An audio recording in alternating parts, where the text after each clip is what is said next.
D'après un rapport d'expertise médicale sorti dans la presse le 24 janvier, les 3 actions successives des policiers sont directement responsables de la mort de Cédric Chouviat. Les policiers, leur première version, c'était qu'ils n'étaient pas du tout impliqués et qu'ils ne l'avaient même pas touché.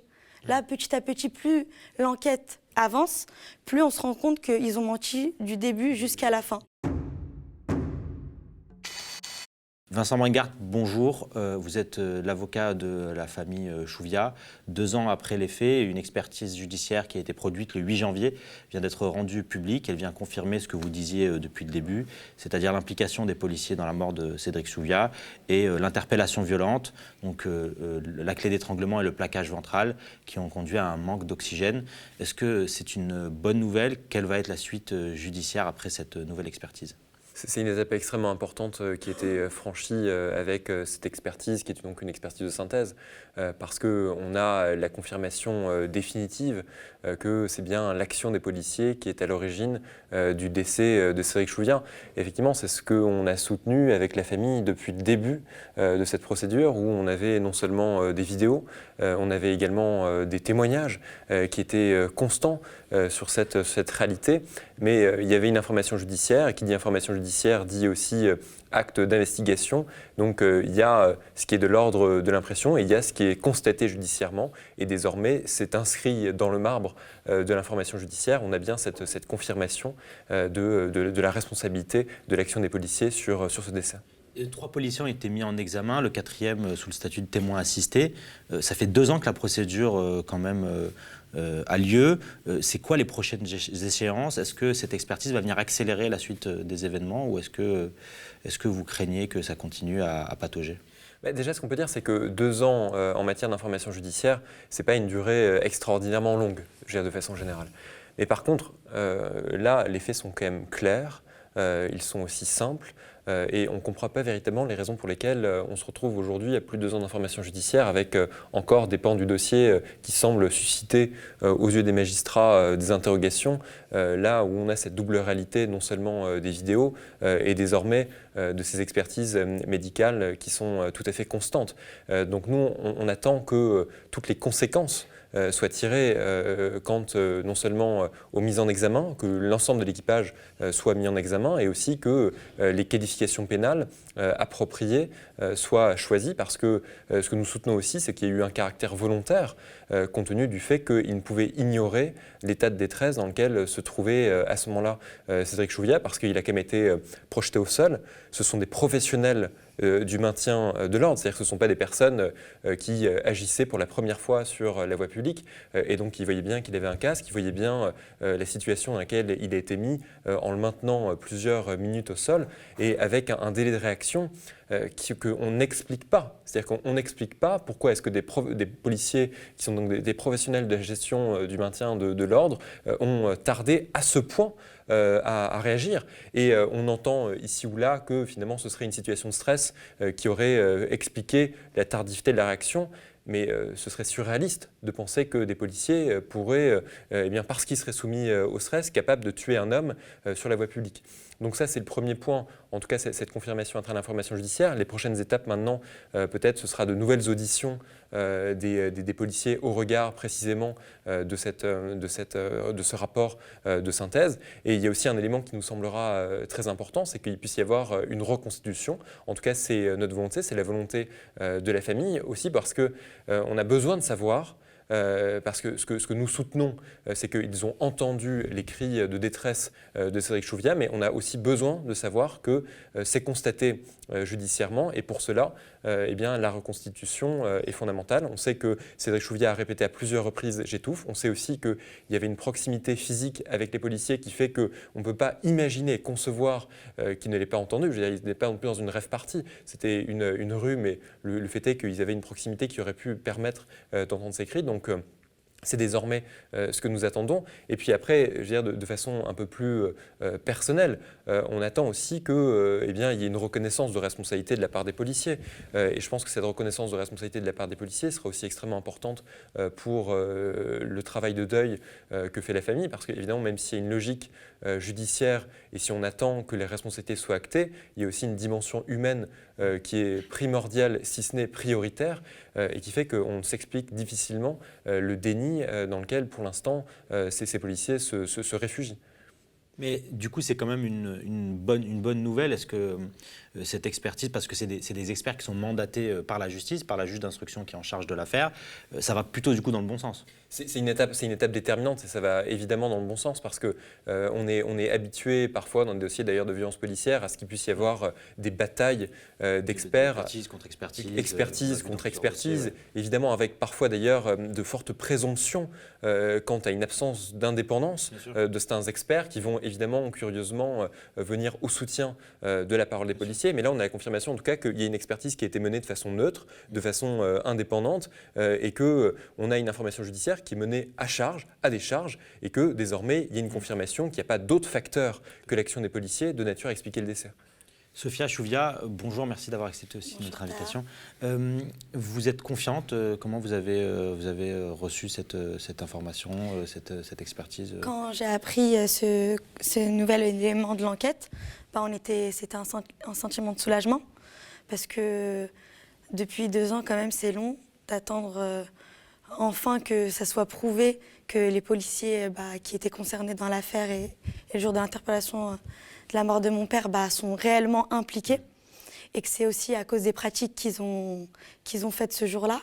Nous, depuis le début, on a toujours été convaincus grâce aux témoignages comme Vincent l'a dit et les images.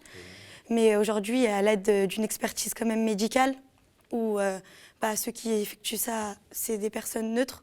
Donc, ils sont du côté de la vérité. Et aujourd'hui, enfin, elle éclate au grand jour. Et c'est une première partie. Donc, c'est pour ça qu'on est soulagés, parce que l'attente, elle était vraiment très longue. Elle commençait vraiment à être épuisante pour chacun de nous. Parce que nous, on connaît la vérité. On attend juste de pouvoir, en fait, prouver que mon père est mort injustement. Et comment, dans quelles circonstances. Et donc c'est un soulagement pour nous, cette expertise. Par contre, il y a une autre chose que j'aimerais ajouter par rapport aux faits qui ont été mentionnés dans l'expertise. Niveau médical, c'est très intéressant parce qu'on voit que c'est à cause des techniques qu'on dénonce depuis le début qui sont dangereuses. Le plaquage ventral qui a créé l'asphyxie et la clé d'étranglement, qui a entraîné la fracture du larynx et l'arrêt cardiaque, le fait que le cerveau n'était plus oxygéné, ce qu'on répète depuis le début. Et ça contredit aussi la première version des policiers. Les policiers, leur première version, c'était qu'ils n'étaient pas du tout impliqués et qu'ils ne l'avaient même pas touché. Là, petit à petit, plus l'enquête avance, plus on se rend compte qu'ils ont menti du début jusqu'à la fin. Il y a eu plusieurs mensonges. Exactement, il y a eu plusieurs mensonges. Vous aviez déposé plainte pour faux... Oui, bien sûr. On avait, avec nos avocats, déposé plainte pour faux témoignages et aussi pour tous les mensonges qui ont eu lieu depuis le début, comme aussi la première déclaration qu'ils ont faite au moment où mon père était encore à l'hôpital. Ils avaient dit... Ils avaient dit que... après un contrôle routier, un homme, il avait décrit comme quelqu'un d'énervé. Presque, ils avaient justifié sa mort. Ils avaient expliqué que quoi qu'il arrive, les policiers n'étaient pas du tout concernés dans sa mort et pas impliqués sur ce qu'il avait subi. Et finalement, le rapport et l'expertise, ils prouvent bien que pendant tout le contrôle, tout ce qu'ils ont effectué comme prise auprès de mon père, ça a entraîné sa mort. C'est-à-dire, mais du début jusqu'à la fin. On le rappelle, une clé d'étranglement ou un plaquage ventral, c'est fait pour maîtriser quelqu'un, pour l'amener à le rentrer dans le véhicule. Là, ils se sont acharnés à plusieurs sur une seule personne. Jusqu'à la fin, on voit qu'ils n'ont pas voulu le laisser vivre parce qu'il n'y a pas une fois, il y en a un qui s'est arrêté pour veiller au moins à la sécurité de la personne qu'ils étaient en train de contrôler. Et c'est leur responsabilité de savoir si la personne a respiré à ce moment-là, si elle étouffe pas. Et en plus, mon père, à cette reprise, il dit qu'il étouffe. Et après ça, au moment où il respire plus et qui rend l'âme, on apprend que, grâce à l'expertise, qu'ils n'ont pas réagi directement. Ils l'ont laissé quand même sur le bitume par terre pendant 2 minutes 50 et il n'y a eu aucune réaction de leur part. Donc déjà, ils ont la responsabilité d'avoir commis des pratiques qui l'ont tué et en plus, ils n'ont pas essayé de lui apporter au moins un secours. Ils ont attendu, ce qui prouve que leurs intentions, et ce qu'on va prouver, c'est ça la suite, que c'est bien volontaire. À partir du moment où on veut se protéger avant de protéger la victime, c'est qu'on a quelque chose à se reprocher et qu'on veut cacher la vérité. Comme après, leur première déclaration, c'était de dire qu'il ne l'avait même pas touché et qu'il était tombé subitement par terre. Et finalement, avec les témoignages, les vidéos, les images, le son, la restitution sonore et en plus l'expert médical, on apprend que tout est de leur faute aujourd'hui. Et enfin, c'est révélé au grand jour. C'est pour ça que, je le répète, pour nous, c'est un soulagement. Mais on est quand même dans l'attente d'avoir de nouveaux éléments qui prouveront en fait tout ce qui s'est réellement passé et leur implication qui est volontaire dans la mort de mon père. Ça va être quoi la suite? T'attends quoi, toi, de la justice? La suite, il me semble qu'on attend l'expertise sonore. Donc, c'est une sorte de confrontation qu'on va faire pour faire une reconstitution des faits et pour bien prouver qu'ils ont entendu à plusieurs reprises mon père crier qu'il étouffait. Et à partir de ce moment-là, ça prouvera que c'était bien volontaire s'ils ont entendu et qu'ils ont quand même continué. Et c'est important pour vous qu'il y ait cette reconstitution Vincent Bringard en parlait tout à l'heure. Bien sûr, on sait que c'est un élément de l'enquête très important et décisif pour notre affaire. C'est la chose là qu'on attend le plus. On est prêt à attendre, on est soulagé que finalement la justice elle est du côté de la vérité et qu'il n'y a pas d'éléments qui ont été cachés et que ça a été directement révélé au grand jour, mais on veut plus de précision et rapidement.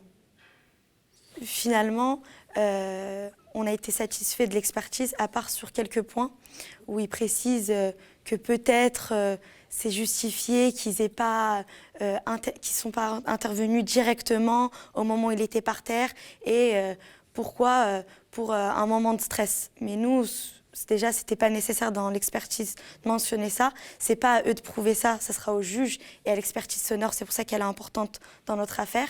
Et aussi, je pense que tout le monde aujourd'hui a conscience que quand on travaille en tant que policier, on est confronté à des situations de stress où on doit savoir anticiper et gérer ce moment où on perd pied. Je pense que c'est de leur responsabilité. Si, en gros, aujourd'hui, on essaie de justifier qu'ils stressaient et que ça impliquait ce drame, ça voudrait dire que tout simplement, ils n'ont pas leur place dans la police. Et ils sont toujours aujourd'hui policiers. Et voilà, aussi, ils sont toujours aujourd'hui policiers, donc c'est dangereux. Vous demandez leur suspension? Bien sûr, depuis le début. Et on ne l'obtient pas, mais on va continuer à la demander jusqu'à même le jugement, parce que c'est important pour nous, pour la sécurité de tous. Moi, mon père, il est déjà mort dans leurs mains. J'ai pas envie que ça soit une autre personne qui revive le même drame et qui les rencontre. Parce que justement, toi, depuis 2 ans, avec tout ça, tu interviens aussi régulièrement justement sur la question des violences policières de façon globale, sur la question des techniques d'immobilisation létale, mais aussi sur le droit de filmer la police. On se souvient quand tu étais intervenu au moment de la loi sécurité globale, c'était important aussi d'en faire un combat aussi. Bien sûr, mais je pense que c'est le combat de tout le monde parce que c'est au niveau de la sécurité de chacun. Si aujourd'hui on ne protège pas nos libertés, qui le fera à notre place? Moi aujourd'hui, bien sûr, je suis impliquée parce que j'ai vécu personnellement ce drame et cette situation, mais tout le monde, je pense, est en capacité de se défendre et de militer pour conserver nos libertés et empêcher que ce genre de situation se produise. Je trouve qu'on peut quand même, après 2 ans d'information judiciaire, avoir une inquiétude extrêmement forte liée au fait qu'on n'a pas véritablement de grille sur les techniques policières qui seraient légales ou non. C'est-à-dire qu'on a le sentiment finalement qu'il y aurait cette tolérance dans l'application de la technique d'étranglement, mais qu'il n'y aurait pas véritablement de méthode, que ce serait fonction des situations, que ce serait fonction des personnes, et que ce serait une appréciation complètement subjective. Et je crois que vraiment, si l'affaire révèle quelque chose de plus systémique et de plus global, c'est cette incertitude qu'il y a autour de l'utilisation de certaines techniques, et qui aurait dû en plus faire l'objet d'une interdiction immédiate à partir du moment où le décès de Cédric Chouviat est intervenu. Non seulement parce que ça montre qu'elles peuvent avoir des effets sur la vie des individus qui font l'objet d'interpellations, et en plus ça montre un vide juridique dont chacun doit se saisir et dont chacun doit parfaitement mesurer les effets. Bien sûr. Non, on a l'impression que c'est vrai qu'ils ignorent la dangerosité des techniques qu'ils utilisent. Ils ignorent et carrément, à force d'ignorer, ça prouve qu'ils protègent peut-être ce genre de situation et sont peut-être satisfaits que ça se produise. On se pose aujourd'hui, clairement, la question elle doit se poser dans notre pays. Est-ce que ceux qui sont à la tête de nos gouvernements sont finalement, ça leur plaît ce genre de situation parce qu'ils font rien pour l'empêcher? Merci d'avoir accepté notre invitation et on continuera évidemment à suivre cette affaire avec vous et puis on est ensemble. Merci beaucoup à Merci. toi aussi de révéler ça aussi, nous aider à libérer la vérité.